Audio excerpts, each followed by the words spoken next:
Morning to all. Last lecture दरमियान આપણે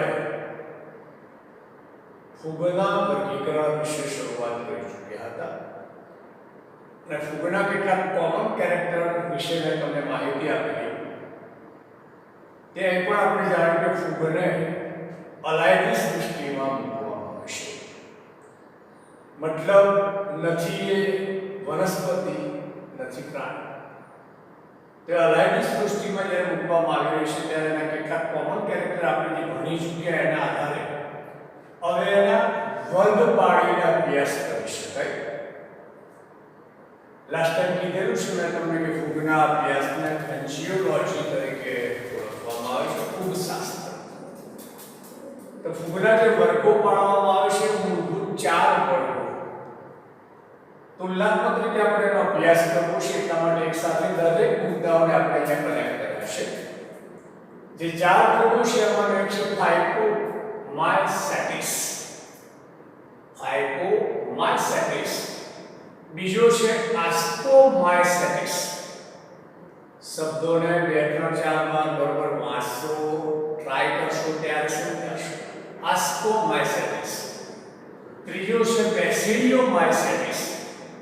બેસિડિયોમાયસેટિસ. અને ચોથો છે ન્યુટ્રોમાયસેટિસ. દરેકના પાછળનો માયસેટિસ શબ્દ લાગેલો છે. અને એના માટે હું જો યાદ કરાવું તો લાઇકેનની અંદર તમે ભણ્યા હતા કે લીડ અને ફૂગનું સંયુક્ત એકમ ફાઇકોબાયટ્સ લીડ માટે, જ્યારે માઇકોબાયટ્સ ફૂગ માટે. તો આ જે પાછળ માયસેટિસ છે એ ફૂગને સજેસ્ટ કરતું છે. આ 4 વર્ગ પાડવામાં આવેલા છે. 4 વર્ગમાં નોમિનલ કેટલો તફાવત છે અને એને પરિણામે એમને અલગ અલગ વહેંચવામાં આવ્યા છે. હવે આ દરેક મુદ્દાઓને આપણે ડિટેલ્સ સમજવાની કોશિશ કરીએ છીએ.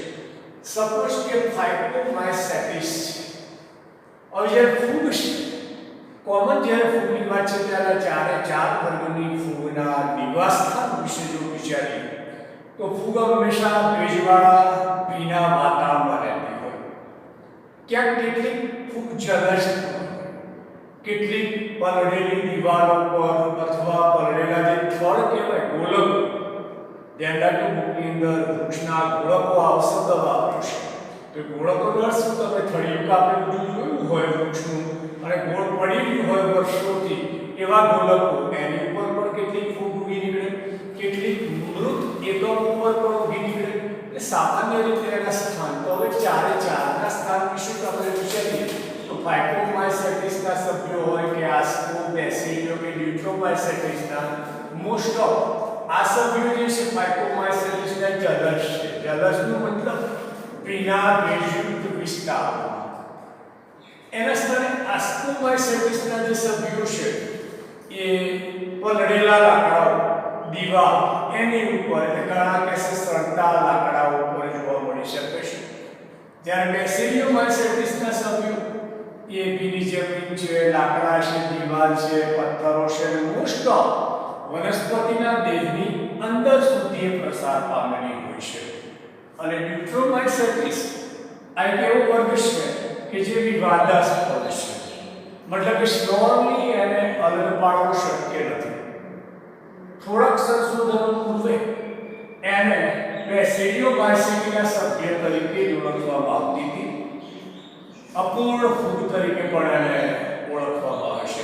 તો એવરેજ કોઈ પણ હોય એના સ્થાન વિશે આપણે ક્લિયર કરી ચૂક્યા. હવે એમની રચના વિશે વિચારીએ તો ફૂગમાં આપણે લાસ્ટ ટાઈમ જોયું છે કે ફૂગ કાં તો સરળ એકકોષીય કાં તો સરળ બહુકોષીય રચના ધરાવતી હોય છે. તો મોસ્ટ ઓફ સરળ એકકોષીય કે સરળ બહુકોષીયની જ્યારે વાત કરી રહ્યા છે રચનાત્મક રીતે ત્યારે તો સરળ એકકોષીય જે છે ઈસ્ટ જેવી ફૂગ યાદ આવવું જોઈએ ઉદાહરણ. એ સરળ એકકોષીય છે કારણ કે ઈસ્ટની અંદર આ પ્રમાણેની એકમાત્ર રચના જોવા મળે છે. અને એટલા માટે મેં તમારું ધ્યાન દોર્યું કે નીલકણો વિહીન એકકોષીય એક કોષ કેન્દ્રીય વનસ્પતિનું ઉદાહરણ હોય ઈસ્ટ અપાશે. ઓકે, તો જે ફાઇકોમાયસેટિસના સભ્યો છે એમને અવિકલ્પી પરોપજીવી કહેવામાં આવે છે. अर्थ बरोबर समझो कि अविकल्पित परोपजीवी मतलब કે જેનો કોઈ વિકલ્પ નથી, વનસ્પતિઓ ઉપર મોટે ભાગે ઉગેલી જોવા મળી શકે. એની રચનામાં બહુકોષીય પડદાવિહીન કવક જાળ છે. ચલો એ વસ્તુને સમજો, દરેકમાં ક્યાંક મદદરૂપ થશે. માની લો કે આપણે કોઈ એક ફૂગ લઈએ છીએ અને ફૂગના આ છે કવક તંતુઓ. શબ્દો આપણે રાષ્ટ્રીય વાપરી ચૂક્યા છીએ, કવક તંતુ અને કવક જાળ. એક તાંતણો હોય તો એને કવક તંતુ કહેવાશે. જ્યારે આ રીતે ગૂંચળામય હોય જટિલ તો કવક જાળ કહેવાય. હવે આ કવક જાળનું જો આપણે અવલોકન કરીએ તો એવું બને કે આખી આ કવક જાળનો આખો એકમ સળંગ એક જ કોષમાં બનેલો હોઈ શકે, અથવા એવી કવક જાળનો જે એકમ છે એ પ્રમાણમાં વધારે કોષોનો બનેલો હોઈ શકે. આ એક જ હોય ત્યારે એમાં કોષ કેન્દ્ર મોટે ભાગે એક હોય, વધારે કોષોમાં હોય ત્યારે અલગ અલગ કોષોમાં કોષ કેન્દ્ર જોવા મળી શકે. હવે જુઓ કે આવો કવક તંતુ હોય મતલબ કે કોષોમાં વિઘટન પામેલો નથી, ત્યારે શબ્દ વપરાય કે કવક તંતુ પડદા વિહીન. અને એની જગ્યાએ આ રચના જુઓ તો કવક તંતુની અંદર કોષમય રચનાઓ થઈ ગઈ છે, કોષ કેન્દ્રો ડિવાઈડ થઈ ગયા છે. અને આવો કવક તંતુ હોય તો ત્યાં શબ્દ વપરાય કવક તંતુઓ પડદાયુક્ત. તો આ રીતે બે શબ્દો છે. તો હવે જ્યારે આપણે ફાઇબ્રોમાઇસેટિસની વાત કરીએ છીએ ત્યારે એનું લક્ષણ છે કે એના જે કવક જાળ છે એમાંના જે કવક તંતુઓ છે એ પડદા વિહીન અને બહુકોષ કેન્દ્ર મતલબ આ ટાઈપના પડદા વિહીન અને કોષ કેન્દ્રોની સંખ્યાની અંદર વધારે જોવા મળી શકે. ઓકે, એ જ વસ્તુ આસ્કોમાઇસેટિસની અંદર વિચારીએ છીએ તો કવક જાળ સાખી પડદાયુક્ત. તો જો આ જે રચના મેં દોરી એ સાખી પડદાયુક્ત. સાખીમાં એવું બને કે આમાંથી અન્ય ઘટકો આ રીતે બ્રાન્ચ બનાવતા હોય ત્યારે સાખી શબ્દ વાપરી શકાય. અને એ જ પ્રકારે અહીંયા પણ કવક જાળ સાખી પડદાયુક્ત છે, એટલે કે બેસિડિયોમાઇસિટીસમાં. અને યુટ્રોમાઇસિટીસમાં આને મળતી આવતી લાક્ષણિકતાઓ છે. પણ એકવાર નજર ફેરવશો રચનાત્મક રીતે આ ચારે ચારની અંદર જે કવક તંતુઓ છે એ કવક તંતુ ઉપર કોન્સન્ટ્રેશન કરીએ છીએ તો ફાઇબ્રોમાઇસેટિસના કવક તંતુની જે કવક જાળ છે એમાં પડદાવિહીન એકમો છે, બહુકોષ કેન્દ્રીય. ત્યારે ઓસ્કોમાઇસિટીમાં પડદાયુક્ત અને સાખી, બેસિડિયોમાં પણ એ જ રીતે પડદાયુક્ત અને સાખી. જ્યારે યુટ્રોમાઇસેટિસ એ બેસિડિયોમાઇસિટીસને મળતી આવતી છે. રચનાત્મક વેરિએશન એમસીક્યુમાં મૂકી શકાય એ ધ્યાન રાખશો. ફાઇબ્રોમાઇસેટિસ જે છે એ જ પ્રમાણે આસ્કોમાઇસેટિસની થોડીક વેરાયટી જોઈ લઈએ તો આસ્કોમાઇસેટિસમાં જે સભ્યો છે એ તમામ સભ્યો પ્રજનન માટે ચોક્કસ કોથળીમય રચના ઉત્પન્ન કરતા હોય છે. એમની આગળની વિશેષતા છે. અને એના કારણે કેટલીક વાર આસ્કોમાઇસેટિસને ઘણા ડાયરેક્ટ શબ્દ વાપરે કોથળી જેવી ફૂગ, કોથળીમય ફૂગ તરીકે પણ ઓળખાવી શકાય છે. એ એની ખાસ વિશેષતા છે. આસ્કોમાઇસેટિસ મોસ્ટ ઓફ જ્યારે સડી ગયેલા પદાર્થો ઉપર કે એના ઉપર હોય ત્યારે એ વિઘટકો તરીકે કાર્ય કરે છે, ક્યાંક પરોપજીવી તરીકે કાર્ય કરે છે, ક્યાંક પેલા જે તૃણાહારી પ્રાણીઓ છે એમના મળ પર પણ એ અસર કરતા છે, છાણ પક્ષી પણ કહે છે. બિયર લાગે કે આસ્કોમાઇસેટિસના સભ્યો જ્યારે કોઈ સડી ગયેલા પદાર્થનું વિઘટન કરી ખોરાક પ્રાપ્ત કરે છે તો એ વિઘટકો તરીકે કાર્ય કરે છે. એની જગ્યાએ કોઈ સાથે પરોપજીવી જીવન ગુજારે છે તો ક્યાંક છાણ ઉપર પોતાનું જીવન ગુજારે છે, છાણ પક્ષી પણ કહેવાય છે. આની વિશેષતા છે આસ્કોમાઇસેટિસની. અને એની સ્થાને આપણે બેસિડિયોમાઇસિટીસ વિશે વિચારીએ તો વનસ્પતિની અંદર પરોપજીવી તરીકે જીવન ગુજારતી હોય છે. વનસ્પતિની અંદર પરોપજીવી જીવન એટલે શું એ ધ્યાન રાખજો. દાખલા તરીકે મૂળતંત્ર ઉપર ઉગી નીકળી હોય તો એના તાંતણાઓ કેટલાક મૂળના કોષોમાં પણ પ્રવેશ પામ્યા હોય અને કેટલાક બહારની બાજુએ પણ હોય. તો એ સંદર્ભે એમ કહેવાશે કે વનસ્પતિ દેહની અંદર એ પરોપજીવી જીવન ગુજારતી હોઈ શકે છે. આ રચનાઓ અને સ્થાન કાર્યાત્મક રીતે આપણે ક્લિયર કર્યા. હવે જે મુખ્ય અને મહત્વનો મુદ્દો છે એ કે આ દરેક માટેના પ્રજનનનું છે. ઓકે, લાસ્ટ લેક્ચરમાંથી યાદ કરો તો મોસ્ટ ઓફ જ્યારે ફૂડની વાત છે ત્યારે એમાં પ્રજનન અલિંગી મેથડથી થાય છે અને ક્યાં લિંગી મેથડ જેવી ક્રિયા દ્વારા પણ પ્રજનન થતું હોય છે. તો એ પ્રજનનને કઈ રીતે કરે છે એના વિશે આપણે થોડી માહિતી મેળવીએ કે જ્યારે અલિંગી પ્રજનનની વાત આવી રહી છે ત્યારે અગાઉ આપણે લેક્ચરમાં જોયું તો યાદ કરી લેશો કે પોતે બીજાણુ ઉત્પન્ન કરે, અલિંગી બીજાણુ, અને મોટે ભાગે આ બીજાણુ શક્ય છે કે કશાઓ અને પક્ષમો જેવી રચના ધરાવતા હોય તો ચલ બીજાણુના નામે ઓળખાય અને ન ધરાવતા હોય તો અચલ બીજાણુના નામે ઓળખાય. પાણીજન્ય માધ્યમની અંદર જે સંકળાયેલી છે એમાં ક્યાંક ચલ બીજાણુ હોઈ શકે, બાકી મોટે ભાગે અચલ બીજાણુ ઉત્પન્ન કરતા હોય છે, અલિંગી બીજાણુ કહેવાય. ઓકે, તો આ બીજાણુ વિશે આપણે જાણીએ છીએ અને હવે એના પ્રજનનની વાત કરીએ તો ફાઇટોમાયસેટિસમાં અચલ બીજાણુ દ્વારા અલિંગી પ્રજનન થાય છે. આના માટે બીજાણુધારીના જે રચના હોય એમાં અંતર્જાત બીજાણુ તૈયાર થાય છે. જન્યુનું જોડાણ થાય, યુગ્મ બીજાણુ બને. જન્યુ સમય સમ કે વિષમ પ્રકારના હોય કાં તો અંડજન્યુ પ્રકારના હોય. હવે આ શબ્દોનો પરિચય કેળવવાનો છે બિયારણ.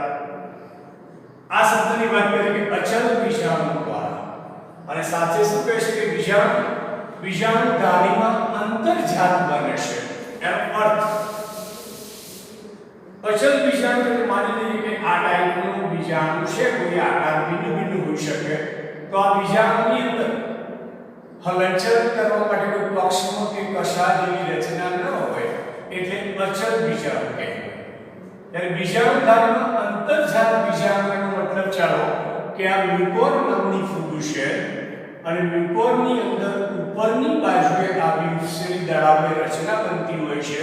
એ રચનાને કહેવાય બીજાણુધારી અને એની અંદર આવા બીજાણુનું નિર્માણ થાય છે. એટલે શબ્દ શું થયો?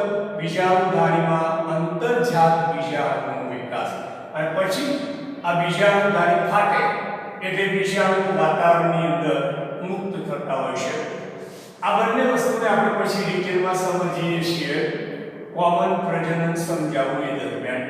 તો આ ફાઇટોમાયસેટિસની અંદર ઉદાહરણ બહુ નોર્મલ છે. મ્યુકોર જાણો છો બધા મ્યુકોરને? ન જાણતા જરા ટ્રાય કરજો કે આપણે ભીની કે વાસી રોટલી અંધકારમાં મૂકી રાખીએ પછી એને જોઈએ કેટલા કલાક બાદ તો એની સપાટી પર ચીકણી કે કાળા રંગનું પડ બાજી જતું હોય છે. એને લઈને જો માઇક્રોસ્કોપમાં અવલોકિત કરવામાં આવે તો મ્યુકોર છે. રાઇઝોપ્સ પારોનિફર નામની ફૂગ છે, આલ્બ્યુગો નામની ફૂગ છે, વનસ્પતિમાં રોગો ઉત્પન્ન કરનારી ફૂગો તરીકે છે. તો આ આખી વસ્તુ ફાઇટોમાયસેટિસ વિશે છે. એસ્પેશિયલી 2 માર્કની અંદર શોર્ટ નોટ્સ મૂકી શકાય. વિગતે સમજાવો ફાઇટોમાયસેટિસ ક્યારેક 3 માર્કમાં મુકાય અને એની લાક્ષણિકતા અલગ રીતે મૂકી શકાય છે. હવે એના સ્થાને આપણે વિચારીએ આસ્કોમાયસેટિસની અંદર પ્રજનન વિશે.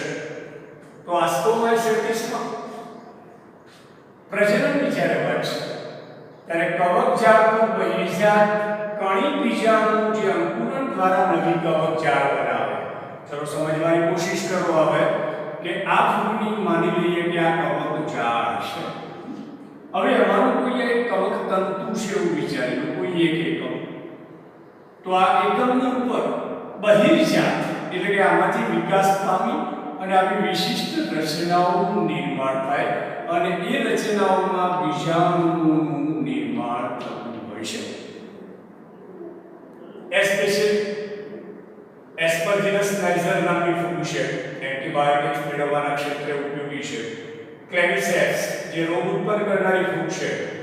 ન્યુરોસ્પોરા જે જુદા જુદા રંગોમાં ક્યારેક ઉપલબ્ધ થાય છે, વાનગીઓને મીઠી બનાવવા માટે ખાવા લાયક છે. ત્યાં કાળા પીળા રંગની પણ જોવા મળે અને પ્રેક્ટિકલી જનીન વિદ્યાની અંદર પણ એનો ઉપયોગ વિશેષ થાય છે. તો આ ટાઈપની જે બધી એની અંદર કવકજાળ ઉપર બહિર્જાત એટલે બહારની બાજુએ તૈયાર થતા બીજાણુ તૈયાર થાય અને આ બીજાણુ માની લો કે જમીન ઉપર સંપર્કમાં પડી ગયા તો અંકુરણ પામી અને નવી ફૂગનું નિર્માણ કરતા હોય છે. એટલે આખું સ્પષ્ટ લખાણ લખ્યું છે કે કવકજાળ પર બહિર્જાત અને બીજાણુ જે અંકુરણ દ્વારા નવી કવકજાળ પેદા કરે તેમાંથી આખી નવી ફૂગ તૈયાર થઈ જાય. કોથળીઓમાં અંતર્જાત બીજાણુ, લિંગી બીજાણુ, આના વિશે હમણાં જે મેં વાત કરી હમણાં પ્રજનન સ્પેશિયલી સમજીએ છીએ એમાં ધ્યાન દોરું છું તમારું. અને આવા બીજાણુ ઉત્પન્ન કરતી જે રચનાઓ હોય એ રચનાઓને કે ફળકાય અથવા ક્યાંક ફળધાનીકાય. શબ્દ સમજો. ફળ જે ઉચ્ચ કક્ષાની વનસ્પતિઓમાં દેખાય એવી રચના બને છે એવી આ ઉત્સેદ બીજાણુની રચના બનતી હોય છે અને કહે છે ફળદાનીકાય. તો આખી જે માહિતી છે આસ્ટ્રોમાયસેટિસ વિશે છે. એના સ્થાને બેસિલિયોમાયસેટિસ વિશે પ્રજનનની અંદર નજર કરીએ તો અખંડન દ્વારા આવેલી પ્રજનન છે. અખંડન એટલે શું? ચાલો માની લો કે આ કોઈ XYZ ફૂગના કવકજાળ છે, કોઈના કોઈ કારણસર કોઈ દબાણથી કે કોઈ પણ પરિબળથી આ કવકતંતુ માનો કે તૂટે છે. તો એ તૂટેલો જે ભાગ છે એમાંથી આખી ફૂગ પરિપૂર્ણ રીતે વિકાસ પામે તો એ દરમિયાન શબ્દ વપરાય અખંડન દ્વારા અલિંગી પ્રજનન. અલિંગી બીજાણુ ના બને. આગળની ફૂગો છે તે નહીં એમાં તમે જાણો કે અચલ બીજાણુ, ચલ બીજાણુ, કોઈ બીજાણુ પેદા થાય છે જેમને અલિંગી બીજાણુ કહેવાય. એવા અલિંગી બીજાણુ અહીંયા બનતા નથી. પેલા બીજાણુ ધાન્યો જેવી રચના થતી હતી, અહીંયા અખંડન થતું હોવાથી આવી રચના ભાગ્યે જ જોવા મળે.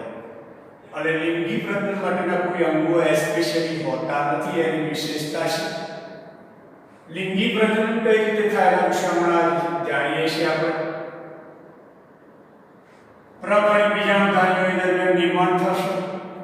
બેસિલિયોમાયસેટિસના ઉદાહરણો છે એગેરિક્સ, યુસ્ટિલા અને પક્સિનિયા.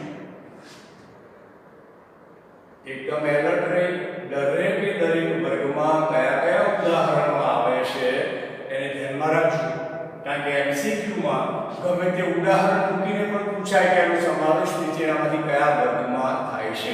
તો રીતે ઉદાહરણમાં પર્ટિક્યુલરલી વ્યવસ્થિત યાદ રાખવાની કોશિશ કરો છો. ત્યારે હવે લાસ્ટ છે ન્યુટ્રોમાયસેટિસ. ન્યુટ્રોમાયસેટિસ માટે ફરીથી સમજી લો કે અપૂર્ણ ફૂગ કહેવાય છે. વર્ગીકરણ અને સોરિટી પ્રમાણે આજ દિન સુધી નહોતું થતું, હવે નવા વર્ગીકરણ પ્રમાણે અલગ ન્યુટ્રોમાયસેટિસમાં મૂકવું છે. કારણ કે જે રચના છે એની પ્રજનન વિધિ છે એનો દેહ છે એ મોટે ભાગે બેસિલિયોમાયસેટિસને મળતો આવે. પહેલા આ જ સભ્યો જે આના છે બધા એમને મૂકવામાં આવતા બેસિલિયોમાયસેટિસમાં, જ્યારે પરફેક્ટલી ન્યુટ્રોમાયસેટિસમાં આગળ રાખવામાં આવશે.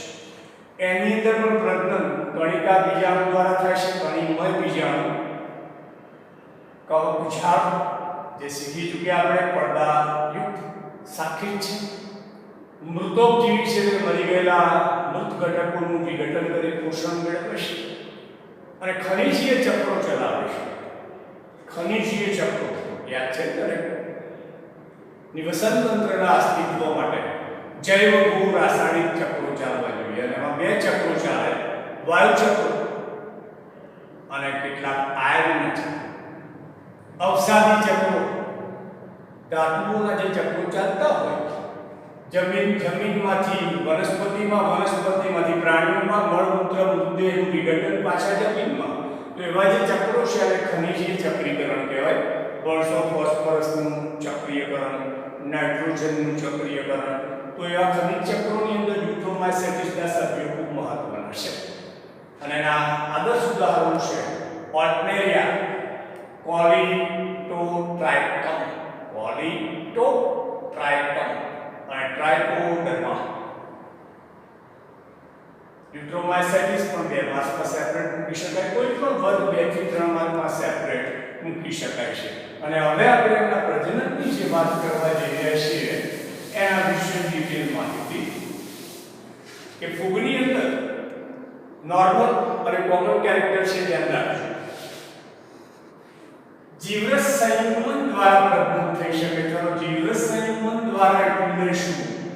તો માનો કે આ એક ફૂગનો ઘટક છે અને આ બીજો ફૂગનો ઘટક છે. હવે એની અંદર આ કોષ કેન્દ્ર છે અને એના સ્થાને બાકીનો બધો કોષ રસ છે, જીવરસ કોષરસ. હવે આવા બે કોષોની વચ્ચે સેતુ રચાય જેને ઇનડાયરેક્ટલી સંયુગ્મન નલિકા કહેવાય. અને આવું સેતુ રચાયા બાદ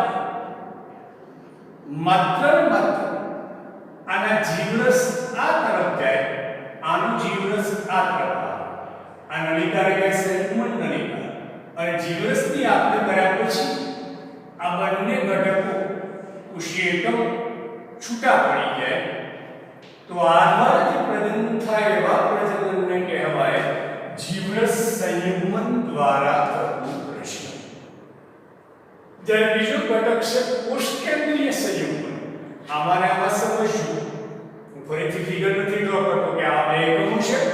હવે આ એકમોમાં આ જે કોષ કેન્દ્રો છે એનું વિઘટન થાય અને એક નાનું કોષ કેન્દ્ર અને એક મોટું કોષ કેન્દ્ર એમ અલગ પડી આવે. નાનું કોષ કેન્દ્ર અને મોટું કોષ કેન્દ્ર, નર માદા પ્રકોષ કેન્દ્ર.